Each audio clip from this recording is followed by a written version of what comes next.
ना पांडे राजमल जी और कविवर बनारसी दास जी ने उक्त छंद का जो भाव बताया है उसके अनुशीलन करने पर निम्नांकित बिंदु ध्यान में आते हैं। मूल छंद में तो एक नए से बंधा और दूसरे नए से अबंध मात्र इतना ही लिखा है, नयों के नामों का उल्लेख नहीं किया है। पर पांडे राजमल जी नयों का उल्लेख पर्यायार्थक नय और दिव्यार्थक नयों के रूप में करते हैं और बनारसी दास जी व्यवहार और निश्चय नयों के रूप में करते हैं। इसकी चर्चा अपन सब विस्तार से कर चुके हैं। ये तो कंक्लूजन है ना, क्या अंतर है।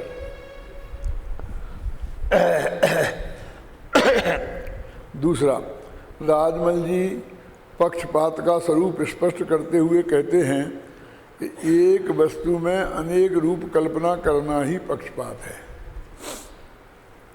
वस्तु मात्र का स्वाद आने पर उक्त कल्पना विलीन हो जाती है, आत्मानुभव होने पर विकल्प समाप्त हो जाते हैं। इसी अवस्था का नाम नए पक्षातीत अवस्था है। इस प्रकार आत्मानुभवी ही नए पक्षातीत है और तत्ववेदी है। माने उन्होंने दो दो जो पक्ष है ना उन पर उतना जोर नहीं दिया, बस एक पक्ष है और दूसरे में पक्षातीत है।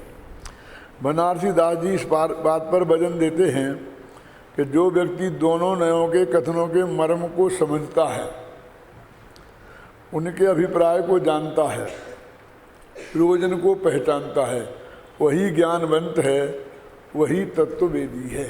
तो तत्ववेदी शब्द आया ना, उसका अर्थ है उसने ही तत्व को प्राप्त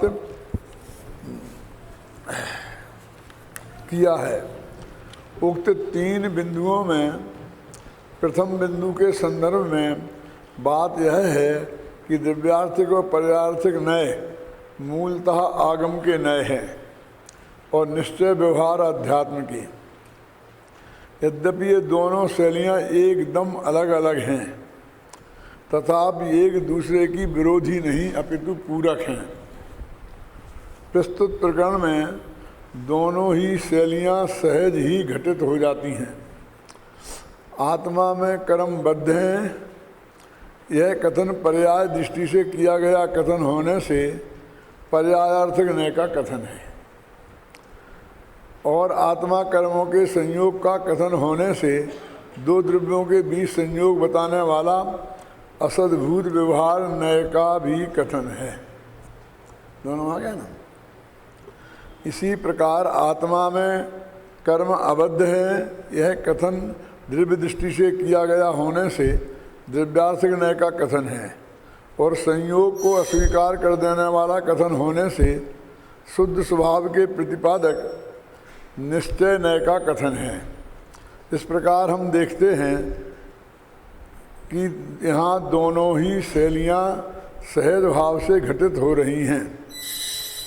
यह तो आप जानते ही हैं कि कलश टीकाकार पांडे राजमल जी संयोग का कथन करने वाले असद्भुत व्यवहार नय को नय ही नहीं मानते हैं। जो इस बात से अपरिचित हों उन्हें परम भाव प्रकाशक नैचक्र और पंचाध्यायी के अनुसार व्यवहार नय के भेद प्रभेद प्रकरण का अध्ययन करना चाहिए। हाँ, तो संयोगी कथन करने वाले असद्भुत व्यवहार नय को नयाभास मानने वाले पांडे राजमल जी यहाँ आत्मा में कर्मबद्ध है, इस संयोगी कथन को व्यवहार नय का कथन कैसे कह सकते थे। ये सब बातें अपन कर चुके हैं। यही कारण है कि उन्होंने यहाँ एक नए शब्द का अर्थ पर्यायार्थिक नय और दूसरे नय का अर्थ द्रव्यार्थिक नय किया है। दूसरे वे व्यवहार और पर्यायार्थक को पर्यायवाची जैसा ही मानते हैं, जैसा कि निम्नांकित कथन से स्पष्ट है। पर्यायार्थिक नया इति यदि वा व्यवहार एव नामेति एकार्थो यस्मादेह सर्वोपचार मात्रता स्यात्। पर्यायार्थिक नय कहो या व्यवहार नय कहो, ये दोनों एक ही अर्थ है, क्योंकि इस नय के विषय में जितना भी व्यवहार होता है वह सब उपचार मात्र है। आप देखेंगे कि इनके जो भी डिसीजन होते हैं जो इनकी वो न्याय संबंधी मान्यता है उसके आधार पर होते हैं और उस संदर्भ में देखा जाना चाहिए। हम वक्ताओं से ऐसी गलती होती है कि जब भी कहीं भी देखते हैं तो फटाफट वो उद्धृत कर देते हैं अपने पक्ष के पोषण के लिए, लेकिन ये नहीं देखते हैं कि पंचाध्यायी का कथन है कि पंचाध्यायी के अलावा और शास्त्रों का कथन है। तो पंचाध्यायी में मिलेगा ना उसे पर्यार्थिक नए व्यवहार ही है। अब वो व्यवहार जिसको हम असद्भूत कहते हैं वो मानते ही नहीं है। व्यवहार नए पर्यार्थक ही है तो वे तो उसे मानते ही नहीं, सिर्फ पर्याय तक ही जाते हैं, इसलिए उनको वो अनुकूल पड़ जाता है। बबलू समझ में आया कि नहीं? वो पर्यार्थिक नए व्यवहार नए है, ये पंचाध्यायी कार को अनुकूल क्यों पड़ जाता है? इसलिए क्योंकि वो संयोग वाला, दो द्रव्यों के बीच के संयोग वाले नए को नए ही नहीं मानते हैं। पर्याय के आश्रय से कथन करने वाले को ही पर्यार्थिक नए मानते हैं, वो व्यवहार नए मानते हैं, इसलिए उन्हें समस्या नहीं है। और आगम में तो समस्या ही समस्या है। असद्भूत व्यवहार नए भी तो व्यवहार नए है ना, तो उसको फिर हम पर्यार्थिक नए कैसे कह सकते हैं? क्योंकि वो तो दो द्रव्यों के संयोग का नाम है। ऐसे कई जगह ऐसी तकलीफें आती हैं, खासकर गुरुदेव के प्रवचनों में भी आपको कभी कभी इस समस्या का सामना करना पड़ेगा। उसके लिए मैंने एक आध दो दफ़े कहा है, तो एक दफ़े फिर कहता हूँ, आपके ज्ञान में रहे, इसलिए विद्यार्थी बदलते रहते हैं ना।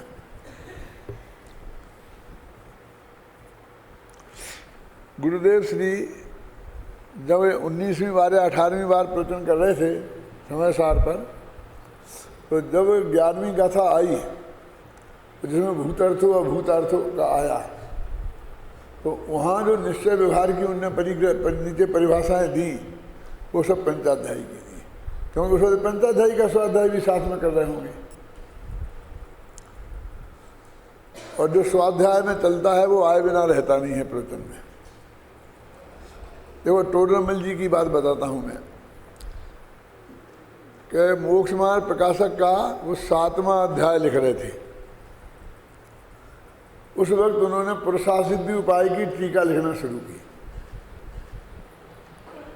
अरे मैंने निष्कर्ष निकाला है, देखना, दोनों ही ग्रंथ अधूरे रह गए।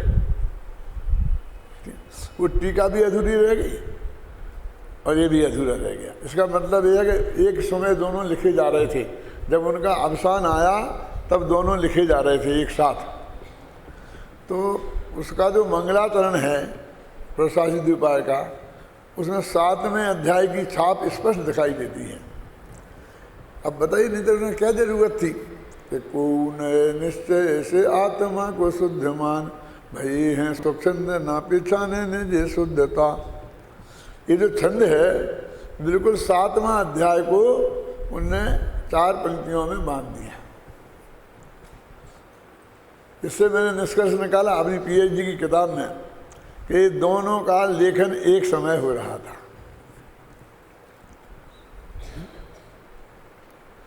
आप समझ गए ना? तो ऐसे ही जब गुरुदेव जी सब पंचाध्यायी का स्वाध्याय कर रहे होंगे, तो जब इनकी आई तो उन्होंने वो पंचाध्यायी वाले ने कह दिया, और उसे बुद्धिपूर्वक और अबुद्धिपूर्वक का अर्थ भी जो पंचाध्यायी में है वो कर दिया उन्होंने। और शुरू के 18 प्रवचनों में वो बात अलग है, वो है। अब उसका परिणाम क्या हुआ कि वो हमारे साथ खूब चलती थी। हम तो 19वें प्रवचन में तो हम लोग भी थे ना शामिल। तो वो ये बोलते थे बुद्धिपूर्वक, माने जो हमारे ज्ञान का गेय बन जाए वो बुद्धिपूर्वक राग, जो राग हमारे ज्ञान का गेय नहीं बने वो अबुद्धिपूर्वक राग। और अपने लोग में यही कहते हैं कि हमें सोच समझ के करो तुम तो बुद्धिपूर्वक, और ऐसा हमने तो आपको धक्का देने की सोची नहीं, लेकिन एकदम धक्का लग गया, वो अबुद्धिपूर्वक, ऐसे ही अर्थ करते थे ना सब। तो उस वक्त वो नया अर्थ बहुत अटपटा लगा, अच्छा लगा लोगों को, और वो कृष्ण का निकाल के बताते। तो उससे क्या हुआ कि एक बाबू भाई जी के मामा जी थे, रमन लाल उनका नाम था, और वो अध्यापक थे, तो हायर सेकेंडरी स्कूल के प्रिंसिपल होके रिटायर्ड हो गए थे। वो बाबू भाई की उम्र के ही थे, मामा जरूर थे लेकिन बाबू भाई की उम्र के थे। तो बाबू भाई ने उनसे कहा, मामा अब आप तुम क्या करोगे? तो तुम गुरुदेव के प्रवचनों को सीडी पे से उतार करके लिखो। वो जो परमागम क्या नाम उनका, प्रवचन रत्नाकर, वो उनसे तैयार करवाए। तो उनने वो 11वीं गाथा का वे ही नए पढ़े, और अब वो तो अपने को उसका बहुत विशेषज्ञ मानने लग गए कि गुरुदेव के प्रवचन लिखे, और उन्होंने 11 प्रवचन के भाग छप गए, और निरंतर उनका 10-5 साल उसमें निकल गए। तो उन्हें बहुत अध्ययन भी उनका हो ही गया होगा ना। मैं गया यहाँ से गुजरात में, तो हिम्मतनगर में व्याख्यान कर रहा था, तो ये निश्चय व्यवहार न्यायों का स्वरूप जो अपना है ना नए चक्र में और समय सार में, वो मैं समझा रहा था। तो एकदम 20 सभा में बहुत शांत प्रकृति के थे वो, आप कल्पना के बाहर, उनकी आवाज़ किसी ने नहीं सुनी होगी, एकदम गलत है ऐसा बोले। क्या हो गया मामा को एकदम गलत है। उसकी परिभाषा तो ये, उन्होंने भरा फटाफट पंचाध्यायी की परिभाषाएं बोल दी। मैंने उन्हें समझाने की कोशिश की, जो आपको समझा रहा हूँ ऐसे ही, कि भाई वो ऐसा ऐसा हुआ है, आप गुरुदेव के आपने पढ़े हैं वही, इसलिए आपको ऐसा लग रहा है, लेकिन नए चक्र के पूरा पढ़ो आप, तो आपको सारी बात ख्याल में आएगी। तो वहाँ तो 2 ही बातें चलती थी ना, कि ये जो बात नए चक्र में लिखी गई है वो गुरुदेव के अनुकूल है कि प्रतिकूल है। यदि ये नहीं है तो वो बेकार है, नए चक्र बेकार है, क्या समझ गए? मैं कि भाई पढ़ो एक दफ़े, देखो उसे शांति से। पंचाध्यायी के नए भी उसमें लिखे हैं, ये भी नए लिखे हैं, आप समझिए ना। अब वो किसकी इतनी हिम्मत थी कि गुरुदेव ने जो लिखे वहाँ उनके बारे में अपेक्षा समझा सके, मतलब उनके बारे में विरोध करने की तो बात ही नहीं, कहाँ है, विरोध का सवाल ही नहीं था। लेकिन ये यहाँ कैसे लिखे गए, अब आप लोग जितना समझदार हैं अपनी तरह हो जाएंगे, तो ज़रा उसको समझना कि जहाँ वो 27वीं गाथा आ रही है बिल्कुल पास में, जहाँ जिसमें लिखा है कि व्यवहार नयो भासदी जीवो देहो हवधि कलु इक्को, कि व्यवहार नय कहता है कि जीव शरीर एक है, और निश्चय नहीं कहता है कदापि एक नहीं। तो कितना कुंद कुंद की मूल गाथा में आया, हम कैसे उड़ा सकते हैं उसे?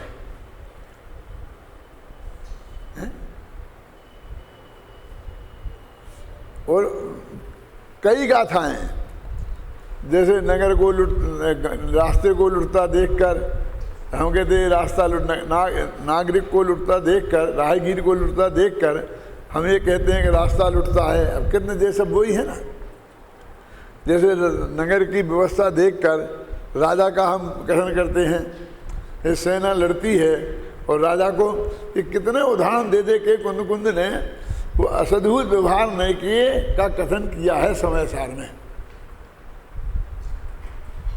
सारा दिन ही। अब वे हमारे जो बड़े बड़े विद्वान नाम रखाते हैं, बुरा मत मानना आप, वे उस बात को सुनने तैयार नहीं, उसे देखने तैयार नहीं, और जब वो पढ़ेंगे तो चुपचाप उसे पढ़ के सुना देंगे, और जब ये पढ़ेंगे ये पढ़ जाएंगे।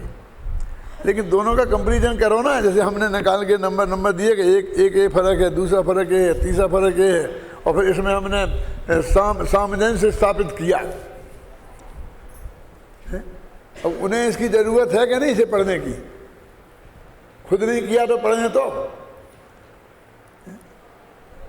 उनको तो आए नहीं लिखना चाहिए, नहीं लिखना चाहिए, नहीं लिखना चाहिए, कि क्या क्या जैसे पागल में सवार हो गया, ऐसा नहीं लगता है?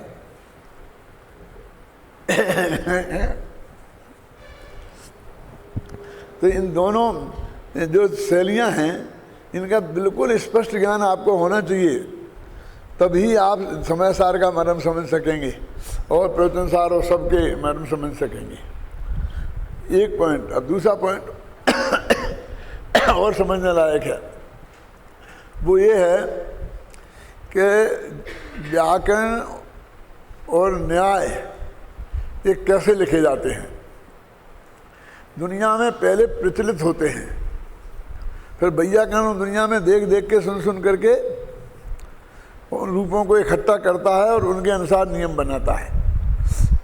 वो नियम वास्तव में बनाता नहीं है, जिन नियमों से भाषा चल रही है उनको जानकर और व्यवस्थित करके रख देता है। और जो जहाँ जहाँ उसे ये दिक्कत आती है कि ये शब्द भी चलता है और ये शब्द भी चलता है क्या, तो वो कि विकल्प से ऐसा भी बनता है, आप समझे ना। उनको वो वैकल्पिक रूप मान करके ये समझता है। आप संस्कृत में जानते हैं ना, भ्याम भ्याम भ्याम 3 दफे आ जाता है, चतुर्थी, पंचमी और षष्ठी में, तृतीया 3 में आ जाता है ना। तो अपभ्रंश ने और प्राकृत ने तो यही कह दिया कि इसमें चतुर्थी विभक्ति में द्विवचन होता ही नहीं है, और अपने पंचमी में तृतीया से काम चलाते हैं। और वो कहते हैं, उन्होंने कह दिया कि नहीं इसमें तीनों में होता है। अब इसका अर्थ क्या है, माने उन तीनों में एक सा प्रयोग होता है। अभी आप देखें अपभ्रंश भाषा में द्वितीया, चतुर्थी और षष्ठी का प्रयोग एक ही जैसा होता है। आया नहीं समझ में। वहाँ पर भी जैसे मुझको, तो वो मेरे, इसके अर्थ में भी उसका प्रयोग कर लेते हैं। द्वितीया, चतुर्थी और षष्ठी के एक से प्रयोग होते हैं, तो वे कह रहे हैं द्वितीया होती है, चतुर्थी षष्ठी होती ही नहीं। और कहीं कहेंगे तीनों में एक से प्रयोग हैं, ये वैयाकरण लिखते रहते हैं। उन रूपों को समझ में ना, इसलिए वो जो डबल एक से मिलते हैं उसका मतलब समझ गए आप क्या है। और एक में डबल डबल मिलते हैं, रमा भी और रामई। रामई में भिस को ऐस हो गया और रमा भी में नहीं हुआ। इतनी रसदन कौन सी पढ़ते हो ना, समझ में आ रहा है क्या कह रहा हूँ मैं। तुम्हें नहीं समझ में नहीं आ रहा हो तो वे काय को कहो। होता ना। तो अब वो कहीं होता है कहीं नहीं होता है। अब हम इसमें क्या कहें, वो तो जो होता था उसको वैयाकरण ने लिख दिया कि इन रूपों में हो जाता है, अकारांत में हो जाता है और आकारांत में नहीं होता है। वो तो वो उसको लिखता है। अब कुछ रूप ऐसे बचे रहते हैं कि जो बहुत रेयर पाए जाते हैं। क्या उनके लिए वो अब बाद में छोड़ देता है। तो न्यायों में भी ऐसा होता है, न्याय में भी ऐसा होता है।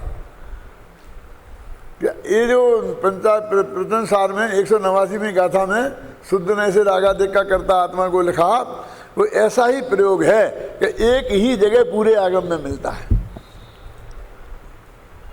क्या करें उसको, वो कहीं सेट ही नहीं होता। तो उद्धारा में हम कैसे सेट करें।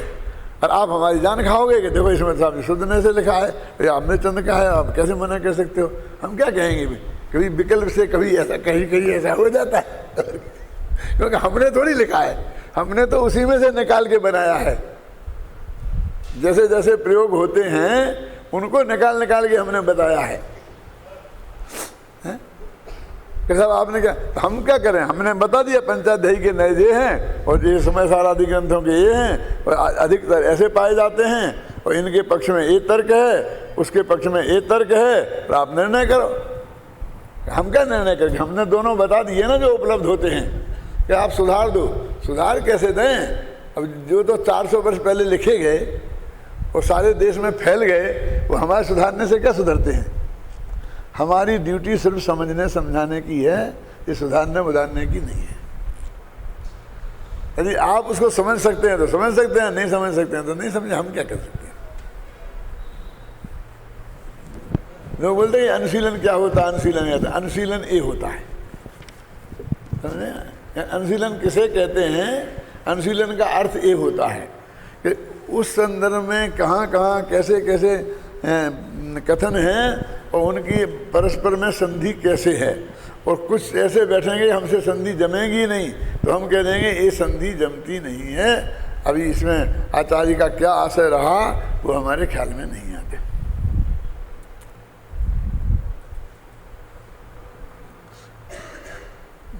लिखने की क्या जरूरत है, उसे उपेक्षा ही कर दो ना, उड़ाई तो तुमसे कौन पूछता था। अरे फिर दूसरा उलझेगा, वो दूसरा उलझेगा तो उसे कोई रास्ता तो मिलना चाहिए। हमने जहाँ तक सोच लिया है उतना तो हम बता जाएं उसे, फिर उसके आगे वो निकाल ले तो बहुत बढ़िया है, नहीं निकाले तो वो भी यहीं पे रुक जाएगा, और क्या करेंगे।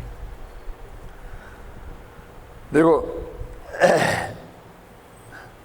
देखा ना, व्यवहार नय और पर्यार्थक नय के पर्यायवाची के मामले में अपनी बात चल रही थी।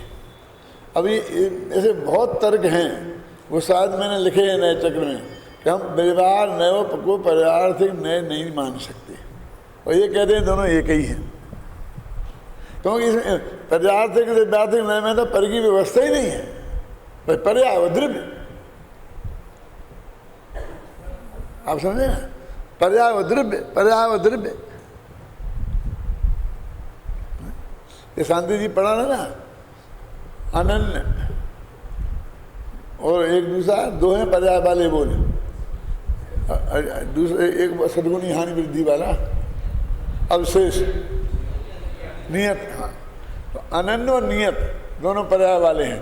तो एक तो वो जो आसमान जाति द्रव्य पर्याय है, मनुष्य देव नार की, वो अन्य अन्य उसमें लगता है और अनन्य, और ये जो एक गुण की पर्याय होती है उसमें नियत लगता है।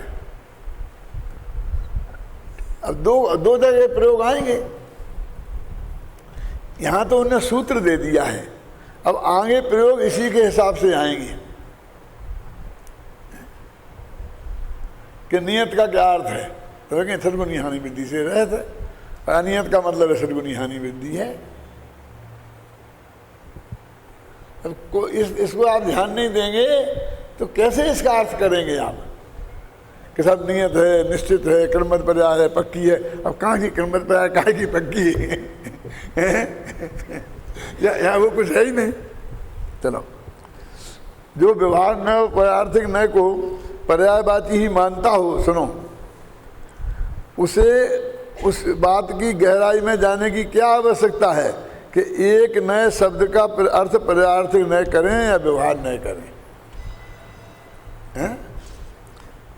क्योंकि वो तो मानता है, हम कुछ लिख दिया क्या फर्क पड़ता है, अंतर ही नहीं है दोनों में।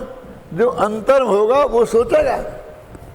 यही कारण है कि सहज भाव से ही जो भी शब्द ख्याल में आया उसी का प्रयोग कर दिया गया है।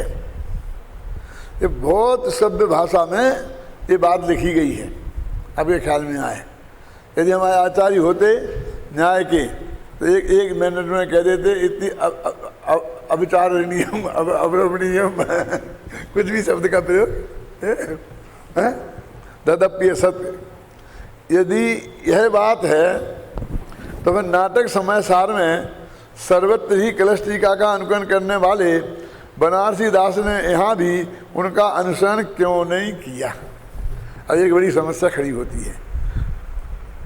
अब एक कितनी बड़ी समस्या है कि सब जगह तो उनसे चैंटे हुए हैं और यहाँ उन्होंने अलग प्रयोग किया। अब एक दृष्टि से बहुत साधारण बात है। कैसे? मान लो गुरुदेव श्री से अपन चैंटे हुए हैं ना, हर कदम पे उनका कोटेशन दे रहे हैं, समझा रहे, उनके अनुयायी हैं, भगत हैं, सब कुछ मान रहे कि नहीं मान रहे। और एक आध जगह कोई बात आती है तो अलग खड़े भी दिख सकते हैं कि नहीं है? उन सांप्रदायिक लोगों को ये समझ में नहीं आएगी। क्यों तारत नहीं? तो ऐसा वहाँ हो सकता है ना, उसमें क्या है? कितने गीत गाए उन्होंने उनके, तो गीत गाने से क्या मतलब है? देखो सुनो, बनारसी दास जी तो नाटक समय सार के अंत में प्रशस्ति में स्पष्ट शब्दों में लिखते हैं। अब ये प्रश्न कर रहा है शिष्य कि आप कहते हो कि वो दोनों ने अलग अलग लिखे, ये कैसे हो सकता है? और अब इस प्रश्न में क्या बता रहा है कि देखो कितनी प्रशंसा की उनने, वो वहां आगे रखता है, जबकि प्रश्न से इसका कोई संबंध नहीं है। समझे ना? पांडे राज मल्ल जिन धर्मी, नाटक समय सार के मर्मी।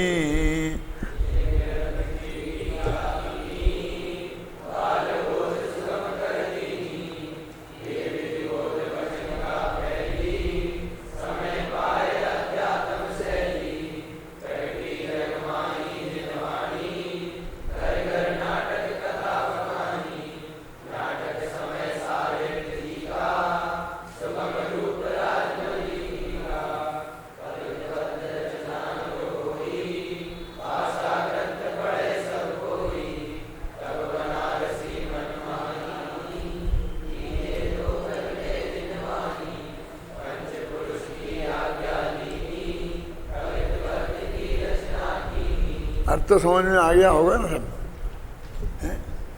कल एक भाई मेरे से पूछते थे कि साहब तुलसीदास इनकी क्या पढ़ने की जरूरत है? कबीरदास, तुलसीदास, सूरदास आप इनकी सुनाते रहते हो, रामायण आपने इतनी बार पढ़ी है, तो जिंदगी खराब करी है ना?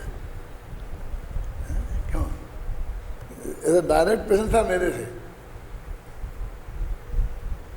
तो मैंने कहा इस 16वीं शताब्दी में ये लिखा गया, यदि 16वीं शताब्दी की भाषा को तुम नहीं समझोगे तो इसका अर्थ भी नहीं समझ सकते। अब तो तत्कालीन समकालीन साहित्य है, उसका अध्ययन इस दृष्टि से महत्वपूर्ण होता है। और ऐसा ऐसा प्रश्न खड़ा करोगे तो आप सारे न्याय शास्त्र के आचार्यों को रिजेक्ट कर दोगे, क्योंकि उन्होंने अन्य मत का जो खंडन किया है तो बिना पढ़े क्या, किस कीमत तो पढ़ा था मालूम उन लोगों ने? बौद्ध बन के बौद्ध विद्यालय में पढ़ने गए थे अकलंक को निकलंक जान की कीमत में। आप तो कहते आपने पढ़ा क्यों, और उन्होंने क्या कीमत चुका के पढ़ा था? समझे? और टोटल में कितने कोटेशन है, ये वेदों में ये लिखा, फलानी जगह ये लिखा, ये बिना ही पढ़े हुए होंगे। वो जैन सिद्धांत को बगल में रख लिया, उसमें देख लिया, वहाँ तो कुछ थे ही नहीं। आप समझे? आज के कह सकते हो कि डॉक्टर भाल ने धबला नहीं पढ़ा होगा, क्यों? ये कोटेशन तो निकाल लिए होंगे जैन सिद्धांत को। अरे हमसे वो कितने महान थे इसकी कल्पना आप करो। वो भूल जाते हैं कि वो क्यों पढ़ ली, वो कैसी पढ़ ली, क्या पढ़ ली। 1 मिनट में जिंदगी खराब कर दी हमने और तुम्हारी सार्थक हो गई। दुकान में बैठ बैठ के धंधा कर करके तुम्हारी दुकान सार्थक हो गई, क्यों? हमने बर्बाद कर दी जिंदगी। देखो अभी नाटक समय सार किसे कहते हैं आप जानते हैं? नाटक समय सार को नहीं जानते? यहाँ रखा नहीं नाटक समय सार?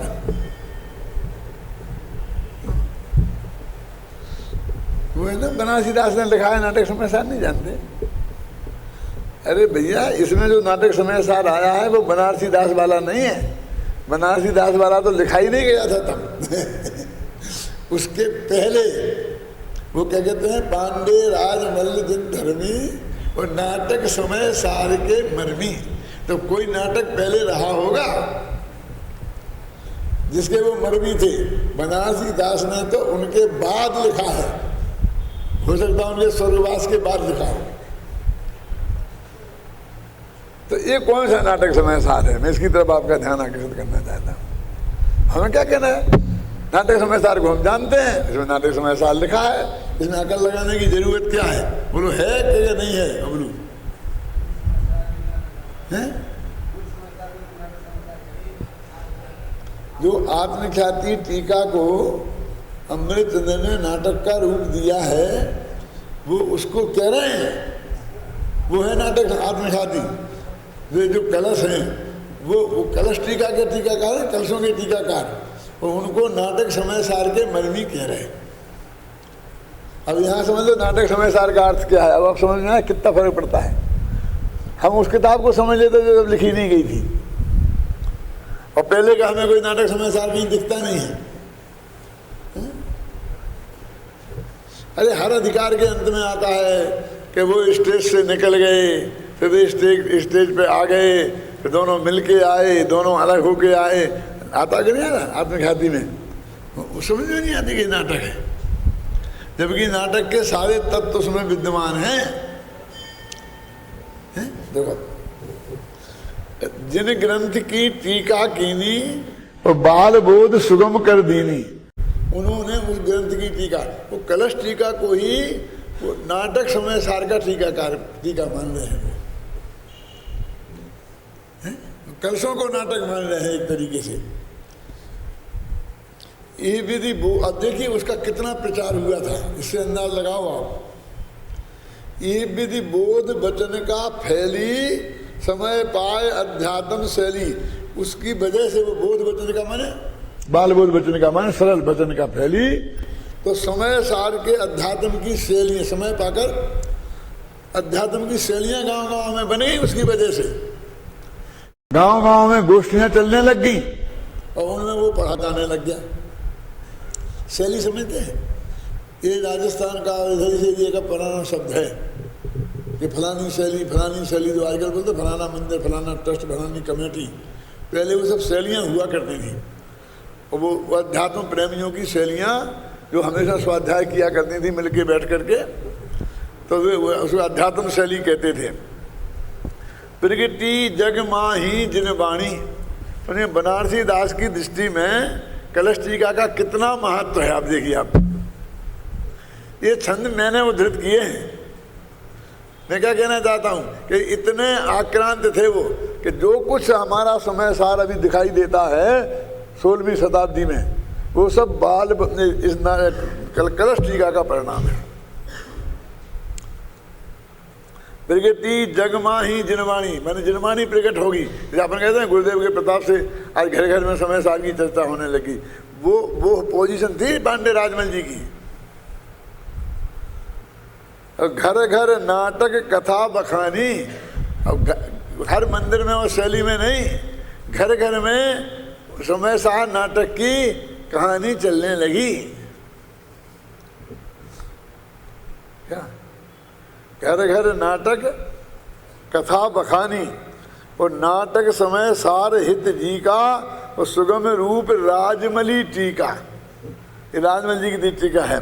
और कवित्त बद्ध रचना जो होई, भाषा ग्रंथ पढ़े सब कोई। तब बनारसी दास के मन में विकल्प आया, और उनके वही 5 साथी थे, उनके नाम दिए हुए हैं। भैया भगवती दास और कुंवर पाल, ऐसे नाम दिए। एक पाटनी भी थे उनमें, हैं? 5 इसी में वो नाम दिए हैं। 5 चतुर्भुज, एक चतुर्भुज थे। तब बनारसी मन मही आनी, कीजे तो प्रगटे जिनवाणी। उसमें ऐसा भी लिखा, उन 5 जनों ने मेरे से कहा कि तुम इसको कविताबद्ध कर दो तो ये बहुत ज्यादा फैल जाएगी। तब बनारसी मनमह आनी, कीजे तो प्रगटे जिनवाणी, वो 5 पुरुष की आज्ञा लीनी। अब 5 उनके तो साथी 5 थे, अब उन्होंने पंचों की आज्ञा ली थी कि मैं बनाऊं। अब तुमने तो आज्ञा ली नहीं कि तुम समय सार की टीका लगाओ पंचों की। बनारसी दास ने तो पंचों की आज्ञा ली थी। अरे उनने 5 पुरुष के लिए थी, हमने 10 पुरुष के लिए तो 5 के नाम दिए हैं उनने। उनके साथी थे। 5 पुरुष की आज्ञा लीनी और कवित बद्ध की रचना कीनी। इस तरह ये नाटक समय सार का जन्म हुआ है। ये छंद सिर्फ इसलिए लिखे हैं कि वो बनारसी दास के हृदय में राजमल जी के प्रति क्या स्थान था। आप समझ रहे हैं? उक्त छंदों से स्पष्ट ही है कि बनारसी दास के नाटक समय सार का मुख्य आधार राजमली कलश टीका ही है। ऐसी स्थिति में यह प्रश्न उठना अत्यंत स्वाभाविक ही है कि इस छंद के अर्थ करने में बनारसी दास जी ने कलश टीकाकार का अनुसरण क्यों नहीं किया। ये जो छंद है इसमें उन्होंने वो कलश टीका का वो प्रकरण दिव्यार्थिक न्याय पर्यार्थिक न्याय क्यों नहीं लिखा, निश्चय व्यवहार क्यों लिखा। अब ये यहाँ प्रश्न खत्म हुआ है, वहां से जो ऊपर प्रश्न लिखा है ना, ये पूरा प्रश्न है। हा? उत्तर भाई ऐसे ऐसे ऐसे कठिन प्रश्न अपने वाले क्यों रखते हो कि उत्तर नहीं आया तो अरे नहीं आया तो उत्तर दिमाग में है तब लिखे जाते हैं। क्यों नहीं आएगा तो भी हम प्रश्न तो लिखेंगे, फिर छोड़ देंगे हमारी समझ में नहीं आया क्यों लिखा, लेकिन लिखा है बस, समझिए ना। अध्यात्म प्रेमी मुमुक्षु समाज इस बात से अपरिचित नहीं है कि आचार्य कुंद कुंद के प्रमुख ग्रंथ समय सार और नियम सार में निश्चय व्यवहार नय की मुख्यता से कथन है और प्रवचन सार और पंचास्तिकाय में द्रव्यार्थिक पर्यार्थिक नय की मुख्यता से कथन किया गया है। ये अपने अपने भूमिका में लिखा है, प्रस्तावना है ना इसकी, कुंद कुंद के 5 ग्रंथों के बारे में लिखा कि अष्टपौढ़ तो उनका अनुशासन का ग्रंथ था, हम भी अनुशासक प्रशासक थे ना, आचार्यत्व का ग्रंथ था, आदेश देना ऐसा करो ऐसा नहीं करो, ऐसा करो ऐसा नहीं करो। और अब समय सार और नियम सार की जो टीकाएं लिखी गई हैं उनमें सब निश्चय व्यवहार आएगा। और प्रवचन सार में देखो तो दिव्यार्थिक पर्यार्थक आएगा, पंचास्तिकाय में देखो दिव्यार्थिक पर्यार्थक, गाथाएं भी जब थीर नहीं है। तो कुंद कुंद में दोनों शैलियों के जनक हैं। अब आपको शैली पहचाननी पड़ेगी, प्रवचन सार पढ़ोगे तो आपको दिव्यार्थिक पर्यार्थिक नए वाली शैली ध्यान में रखनी पड़ेगी,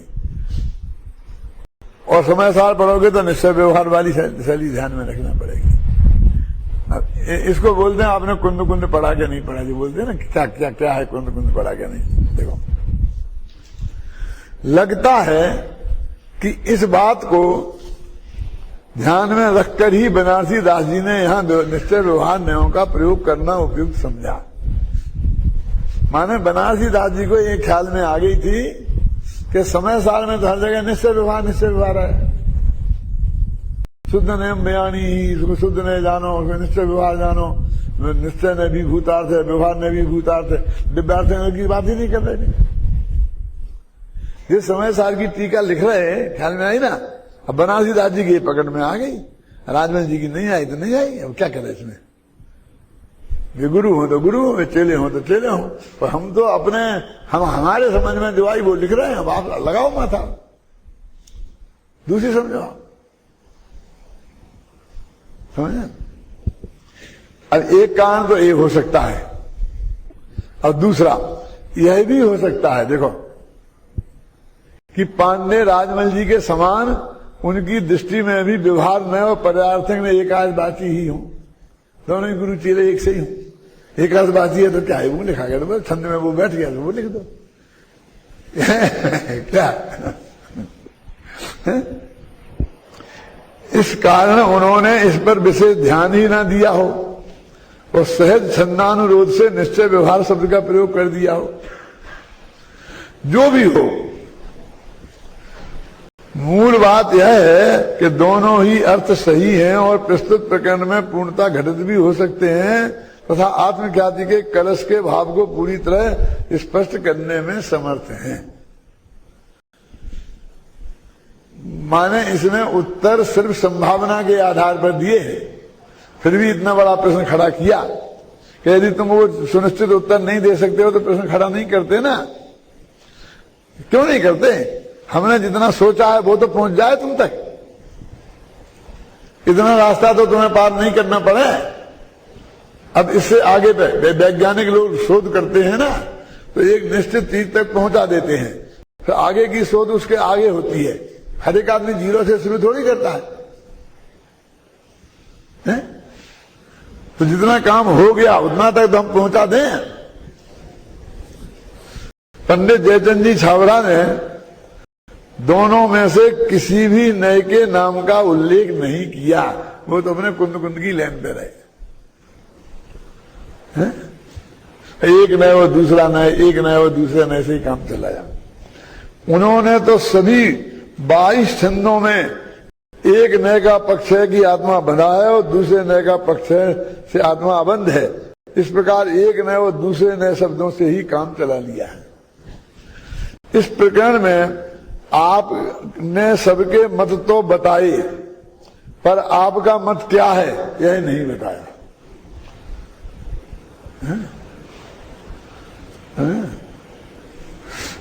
अब आप घर पे बैठ के भी पढ़ सकते थे सब, लेकिन पढ़ते नहीं है ना, इसलिए पढ़ के सुनाना पड़ रहा है। अरे भाई, हमारा क्या मत है? हमारा मत तो वही है जो आचार्यों का है। समय साथ 141वीं गाथा में इसी बात को बताने के लिए शुद्ध नय और व्यवहार नय का प्रयोग किया है। और एक कलश भी 142वीं गाथा के तत्काल बाद आए हैं, तो प्रकरण भी वही चल रहा है। इस कारण मेरा बल तो निश्चय व्यवहार की ओर ही जाता है। अकेली कलश टीका को छोड़कर अन्यत्र लगभग सभी जगह निश्चय व्यवहार नयों का ही प्रयोग है। अब लिख दिया ना, अपना मत भी लिख दिया अत्यंत मर्यादा पूर्वक है कि जिस गाथा पर जो कलश लिखे गए उसमें तो देखो, और आगे पीछे जो गाथाएं आ रही हैं, क्यों तो वो वहां उनमें निश्चय व्यवहार की चर्चा है कि द्रव्यार्थ पदार्थ की चर्चा है। तो प्रकरण के हिसाब से भी तो अर्थ किया जाता है। नयों के प्रकरण में भी पांडे राजमल जी की धारा आज तक प्राप्त आगम अध्यात्म धारा से कुछ अलग हटकर ही है। उसी की छाया यहां भी आ गई लगती है। इन सब अर्थ तो आपकी समझ में आते ही होंगे। दूसरे और तीसरे बिंदु, अब निकालो दूसरे तीसरे बिंदु कहां है भैया? कौन से हैं? पीछे लिखे ना 3। ये पहले बिंदु के बारे में चर्चा चल रही थी। कहां गया हमारा? दो पेज पीछे, पेज नंबर 241 पर 3 बिंदु है ना नीचे। कि हम तो कभी के भूल गए हैं, बात उन्हीं की चल रही है भाई।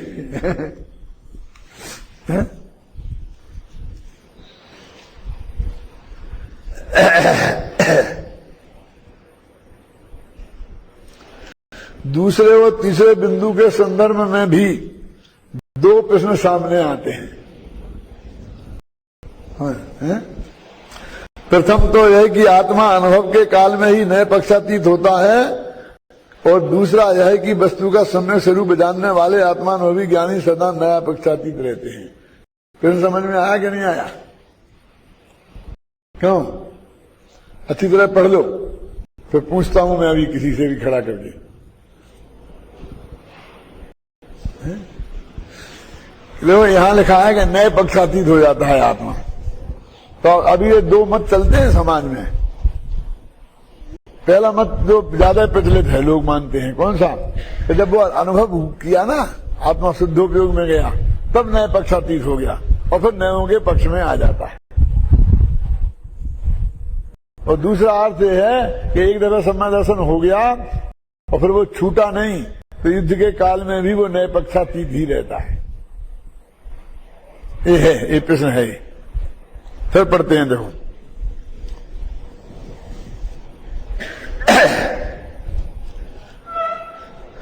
दूसरे और तीसरे बिंदु के संदर्भ में भी 2 प्रश्न सामने आते हैं। प्रथम तो यह कि आत्मा अनुभव के काल में ही नए पक्षातीत होता है, और दूसरा यह है कि वस्तु के सम्यक स्वरूप जानने वाले आत्मानुभवी ज्ञानी सदा ही नए पक्षातीत हैं। अब उत्तर, जहां पक्ष का अर्थ सुनो तत्संबंधी विकल्प लिया जाए, वहां प्रथम अर्थ घटित होगा, और जहां पक्ष का अर्थ पक्षपात लिया जाए अथवा एक पक्ष के प्रतिपादन में अपर पक्ष का सर्वथा निषेध अभीष्ट हो, वहां दूसरा अर्थ घटित होगा। मैंने कई प्रवचनों में कही है ये बात, लोगों का ध्यान नहीं जाता तो मैं क्या करूं कि वो जब तक वो सम्यक दर्शन कायम है तब तक वो नए पक्षातीत ही है। विकल्प खड़ा हो जाने से नए पक्ष नहीं हो जाता है। अकेला विकल्प ही नहीं है पक्ष, उसके बारे में पक्ष होना चाहिए ना, मतलब पक्षपात। तो इसको मैं एक उदाहरण देता हूं कि हमको तो भाई एक प्रोफेसर चाहिए, और उसकी नियुक्ति जब होगी जब वो 10 साल एमए क्लासों को पढ़ाने का अनुभवी होगा। क्यों होता है यूनिवर्सिटियों में, आपने सुना होगा कि नहीं? हमें तो अनुभवी आदमी चाहिए, ये डिग्री भी चाहिए।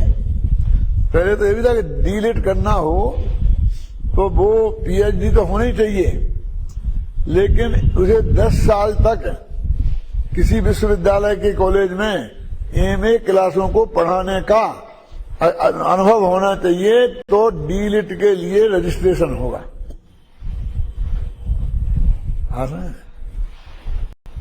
उसे पहले कोई नहीं कर सकता। तो अनुभवी का क्या अर्थ है? क्या वो 24 घंटा अनुभव करता रहता है?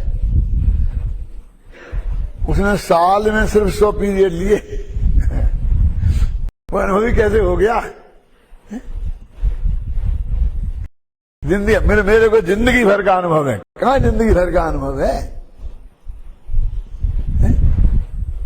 60 पीरियड 100 पीरियड लेना पड़ते हैं, बस खत्म। साल 365 दिन में 100 पीरियड पढ़ा। पीरियड माने 1 घंटा का नहीं, वो 45-40 मिनट का, और उसमें वो 20 मिनट पढ़ाएगा, और कितने उसमें भी गोल कर देगा, और झूठी हाथ ही लगा देगा, और फिर उसको भी 10 साल का एक्सपीरियंस माना जाता है कि नहीं? और नहीं तो घंटे गिनो, ऐसा 72 घंटे का एक्सपीरियंस है। मुझे प्रचुर करने का कितने घंटे बरस का एक्सपीरियंस है? बोलो कि मैं 50 साल से कर रहा हूं, मैं 60 साल से कर रहा हूं प्रवचन, तो 60 साल का अनुभव भी हो गया कि 60 साल में कितने गिने? उनके घंटे बनाओ, फिर घंटों के दिन बनाओ, फिर दिनों के महीने बनाओ, क्यों? फिर महीनों के वर्ष बनाओ, और फिर गिनो। तो 2 ही तरह का चलता है कि नहीं चलता है? कि अंतर मुहूर्त तक लगातार यदि आत्मा में उपयोग स्थिर हो जाए तो केवल ज्ञान हो जाए। तो बाहुबली का और ऋषभदेव का, बाहुबली का 1 वर्ष तक और ऋषभदेव का 1000 वर्ष तक क्या उपयोग आत्मा में गया ही नहीं था? कि गया तो था, लेकिन वहां लगातार टिका नहीं। एक जगह तो अंतर्मुहूर्त तो वो टिकने की बात है, और आत्मानुभवी तो वे 4थे गुणस्थान में थे ना, तो वहां पर सर्वासिद्धि में तब भी थे। तो दोनों अपेक्षाएं लगेंगी, मेरे कहने का मतलब जहां जैसी अपेक्षा हो वहां घटित कर लेना। नए पक्षातीत माने विकल्पातीत। जब तक विकल्प चलेगा तब तक आत्मा का अनुभव नहीं होगा। यह विकल्प चारित्र संबंधी कमजोरी का परिणाम है। ध्यान से सुनना, क्योंकि आत्मानुभूति रूप शुद्धोपयोग चारित्र निर्विकल्प दशा का ही नाम है। इस अपेक्षा से शुद्धोपयोगों को ही विकल्पातीत नए पक्षातीत कहा जाता है। सामान्य ज्ञानियों को भी अनुभूति के काल में ही विकल्पातीत और नए पक्षातीत कहा जाता है।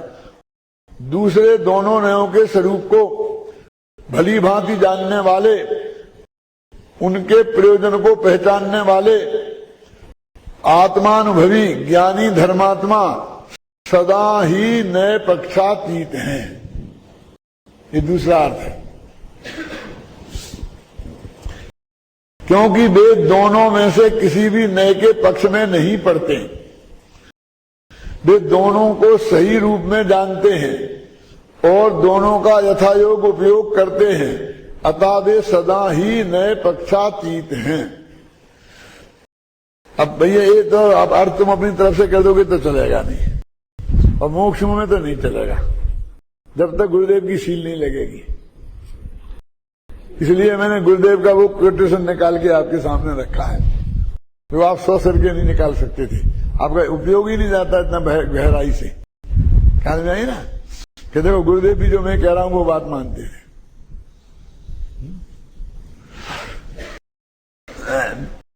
देखो मैं एक हूं, अवध हूं इत्यादि प्रकार की जो वृत्ति उठती है, यही है ना, वह भी एक नए का विकल्प है। इसका भी जो त्याग करता है वही सदा स्वरूप में गुप्त होकर रह सकता है। देखो बाह्य वस्तु का ग्रहण त्याग तो स्वरूप में है ही नहीं, यहाँ तो एक समय की अवस्था में भी नए पक्ष का विकल्प उठता है, उसका भी त्याग की भावना की बात है ना। जब तक वृत्त तपादि सुभराग का पक्ष रहता है तब तक चित्त में क्षोभ रहता है, यह बात तो है ही। परंतु मैं शुद्ध हूं, अभेद एक रूप चिद्रूप हूं, ये तो नहीं है, ये तो शुद्ध नए का पक्ष है, उसका पक्ष नहीं है। ऐसा निस्संबंधी नए पक्ष का विकल्प भी जब तक उठता है तब तक भी चित्त में क्षोभ नहीं मिटता। बोलो, ये भी क्षोभ है भाई साहब। और क्षोभ देश को बोलते हैं, वो है क्षोभहीन होगा ना, राग देश को बोलते हैं ना। ये नए पक्ष के विकल्प भी क्षोभ हैं, आकुलता है। जब नए का सर्व पक्षपात मिट जाता है तब वीतराग दशा होने पर स्वरूप की श्रद्धा निर्विकल्प होती है, स्वरूप में प्रवृत्ति होती है और अतीन्द्रिय आनंद का अनुभव में आता है। देखो चौथे गुणस्थान में भी सम्यक दर्शन होता है। अब एक पक्ष, एक बात हो गई है, दूसरी बात वहां श्रद्धा अपेक्षा निर्विकल्प और राग रहित वीतरागी परिणाम ही है। हाँ, श्रद्धा अपेक्षा, देखो ये श्रद्धा अपेक्षा निर्विकल्प है, युद्ध के काल में भी निर्विकल्प है। क्यों? चार्थ संबंधी विकल्प को विकल्प तो माने ही नहीं, तो श्रद्धा संबंधी बात है। सात संबंधी विकल्प हो रहे होंगे लड़ने के, है ना। ऐसा नहीं समझना कि जीव 11वें और 12वें गुणस्थान में भी वीतराग दशा प्राप्त करता है। भाई सम्यक दर्शन स्वयं वीतरागी दशा है। दोनों बातें लिखी नहीं। मैं एक हूं, शुद्ध हूं, चिद्रूप हूं, अबद्ध हूं, ऐसा जो नए विकल्प अर्थात राग की लगन है, जब वह भी छूट जाती है तब वीतरागी दशा होकर स्वरूप का श्रद्धान निर्विकल्प होता है। भाई यह स्वदया की बात है। आत्मा का जीवन ज्ञान दर्शन चारित्र स्वरूप है। राग या विकल्प आत्मा का जीवन ही नहीं है। आचार्य कहते हैं कि पहले ज्ञान में ऐसा पक्षपात आता है कि वस्तु यही है, पश्चात वह पक्षपात रूप विकल्प को मेटकर वस्तु का जो निर्विकल्प अनुभव होता है वह धर्म है। यह आत्मधर्म की बात है। तत्व वेदी धर्मी जीव चित स्वरूप को चित स्वरूप से ही निरंतर अनुभव करता है। एक समय का अभी अंतर पड़े बिना धर्मी को निरंतर चैतन्य जलहल ज्योति स्वरूप भगवान आनंद स्वरूप से ही अनुभव में आता है। देखो प्रारंभ में वस्तु रूप का निर्णय करते समय देखो नए के विकल्प आते हैं ही हैं और आना ही चाहिए, परंतु जो पुरुष उसके द्वारा वस्तु स्वरूप का निर्णय करके स्वभाव सन्मुख होता है उसे चित स्वरूप जीव का चित स्वरूप से ही अनुभव होता है। विकल्पों से पार होकर जो चैतन्य की पर्याय स्वभाव में तन्मय होती है उसी का नाम सम्यक दर्शन और सम्यक ज्ञान है। पहले जो ज्ञान पर्याय विकल्प में एक मेक थी, अब ज्ञायक में एक मेक होने लगी। बस इसी का नाम धर्म है। ज्ञानी को निरंतर चित्स्वरूप जीव चित्स्वरूप ही अनुभव में आता है। ये गुरुदेव का कोटेशन हुआ। अब अपना निष्कर्ष छोटा सा है, वो कल पढ़ेंगे।